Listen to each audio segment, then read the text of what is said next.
r/ask Reddit. What small thing pisses you off more than usual? Any sticker that you can't peel off in one piece. Absolutely infuriating. Mine is specific to books. Stop putting your gross ass stickers on my $30 book.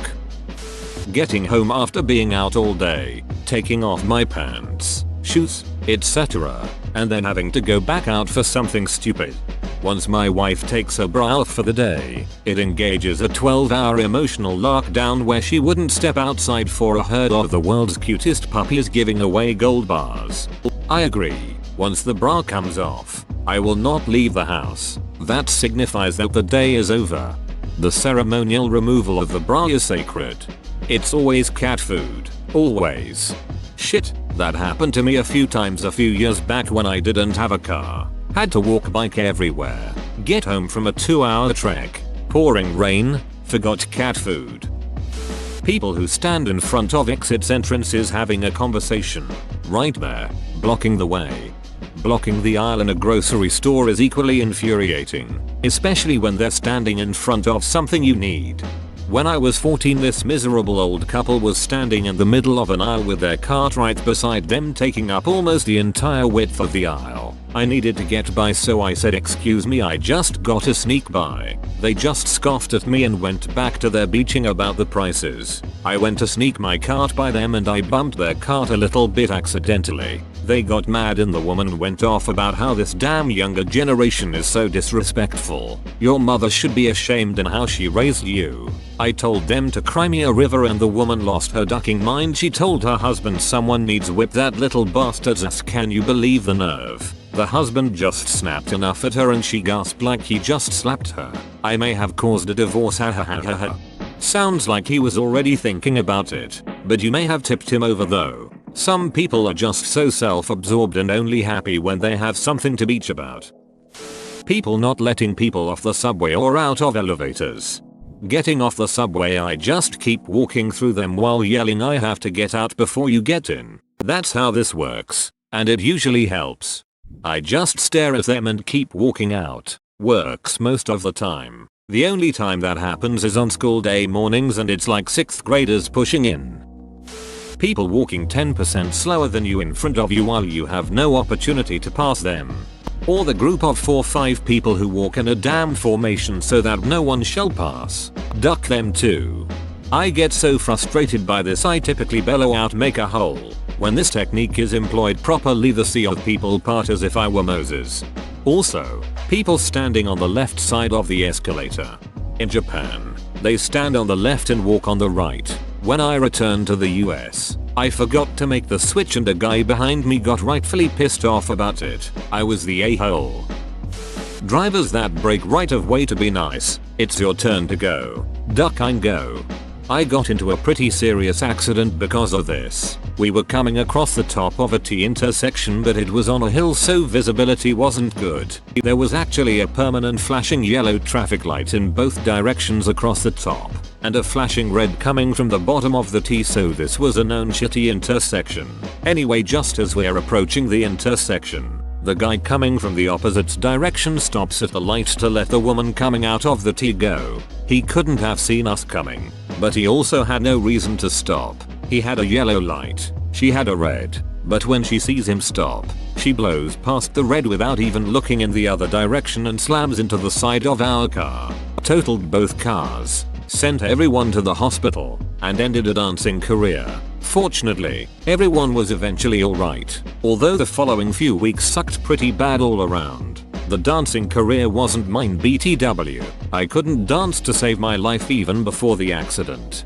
I've read somewhere that this "you go first" gestures in traffic is sometimes called the wave of death, because it makes stuff like this happen. It's quite common. I once saw a Reddit thread asking for good general advice and someone wrote, "When you drive, don't be nice, be predictable." I find myself thinking of it often when driving, so thanks to that stranger. This is what causes most of my road rage. There are traffic laws for a reason. Abide by them just like everyone else for everyone's safety. Being nice doesn't help anyone. It just causes panic reaction by everyone around you. And use your ducking turn signal. Ugh. People continuing to explain something to me after I've said I know at least thrice.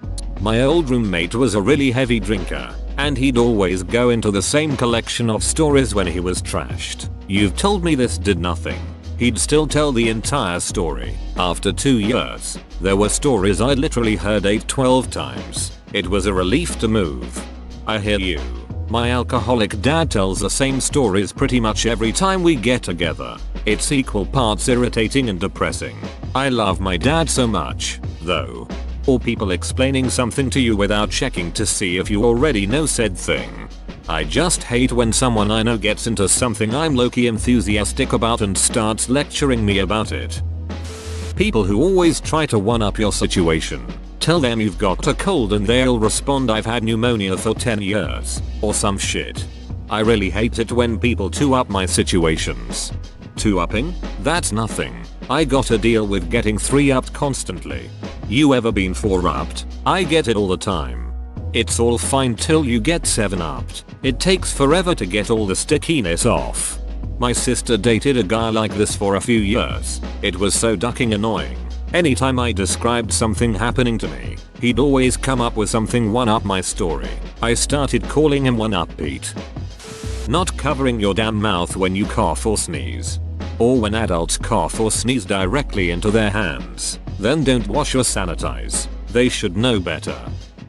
Grocery store shoppers that leave their cart in the middle of the aisle so no one can pass by as they bend over to read labels. They seem oblivious to others trying to get by and don't take the hint when a shopper makes a sound to get their attention. That's when you ram their cart. That's when you ram the person. That's when you buy a ram to take shopping with you.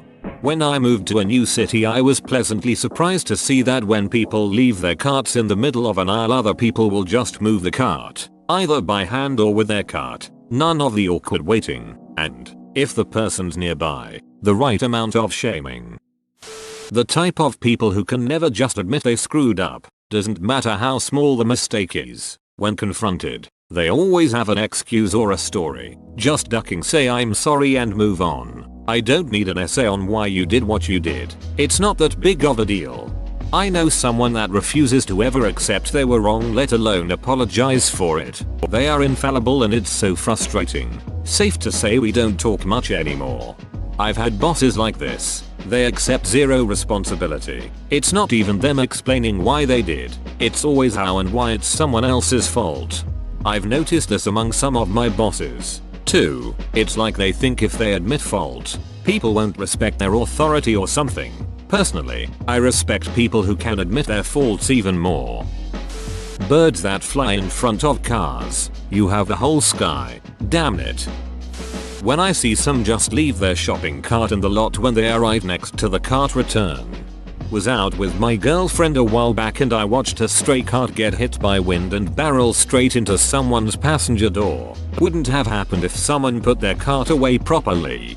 I saw an abandoned cart attempt a sick jump all by itself once. I was eating lunch in my car one day in the parking lot when I noticed a cart out in the middle of the empty side of the parking lot chilling by itself. There was a big autumn windstorm starting to roll in that day. Suddenly a gust of wind hit the cart and it came to life. The thing started rolling faster and faster. It was probably going at least pretty fast miles per hour. Oh man, I hope that doesn't hit someone's car. That's when I noticed it was rolling towards the garden center parking lot. There were random pallets of largish outdoor items and stacks of things like cinder blocks and paving stones over there. There was a big sale sign. I'd say about 3 feet by 4 or 5 feet that was fallen over and leaning at a shallow angle on a pallet. I have to admit I was rooting for this ducking cart now. Crom. I have never prayed to you before. I have no tongue for it. No one. Not even you. Will remember this cart. How it rolled or why. All that matters is that today,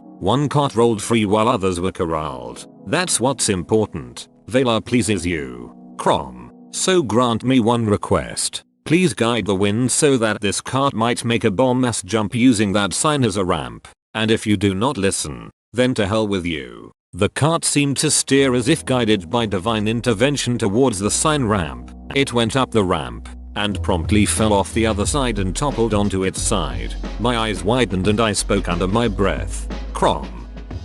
People who act like they're more important than everyone else when getting off a flight. People who lose all common courtesy while traveling.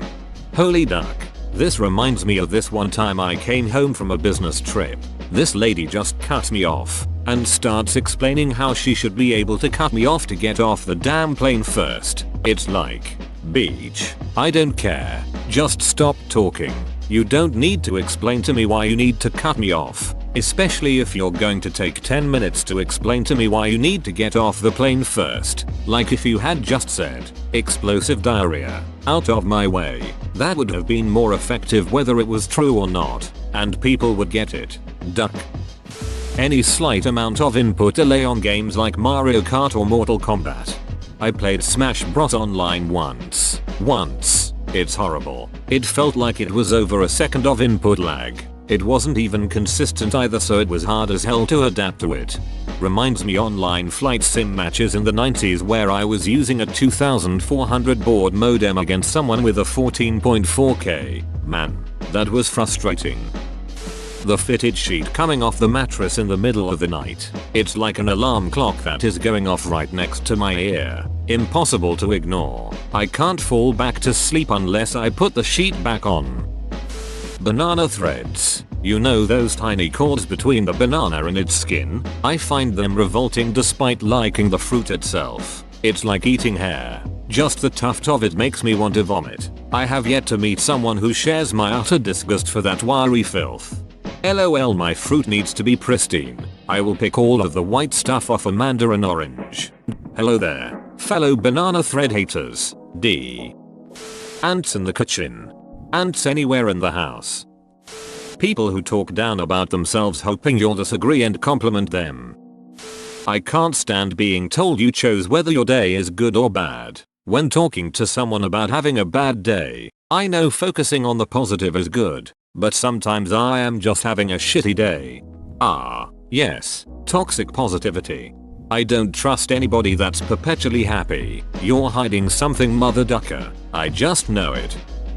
Washing a spoon and making myself wet with a flood wave. People who chew loudly or with their mouth open. It's just one of those things that shouldn't piss me off but drives me insane. I used to work at a car dealership and the entire detail department would take their lunch at 1 PM. Walking in that room and listening to those 10 guys each sounded like 30 old people having a sloppy orgy. People who tailgate me when I'm going over the speed limit on a 2-lane road. Get off my ass or go around. Even worse are the people who tailgate you when there's 2 or 3 cars in front of you who are going slow.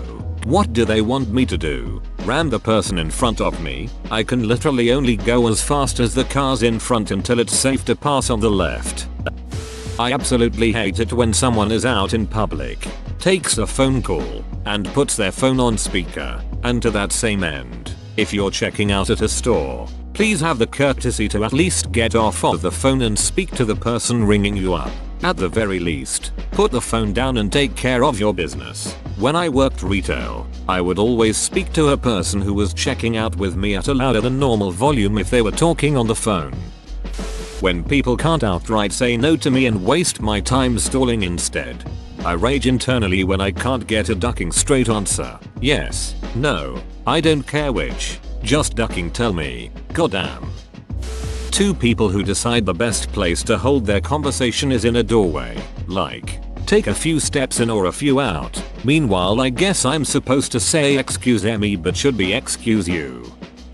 People who must always have the last word and cannot apologize without adding a but. I'm sorry you feel that way, but you gotta see it from my perspective. Little children running into my room and then leaving, repeat 100 times. People not closing the door while leaving my room.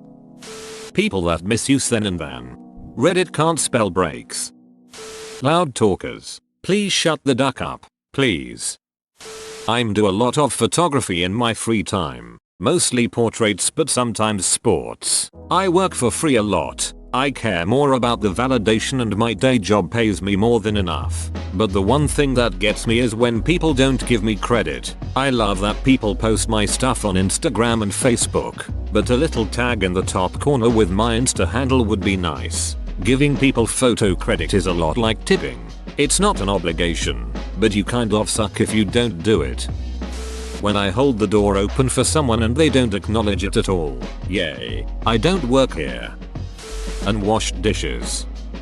People trying to FaceTime me, I hate calling and I hate FaceTime calling.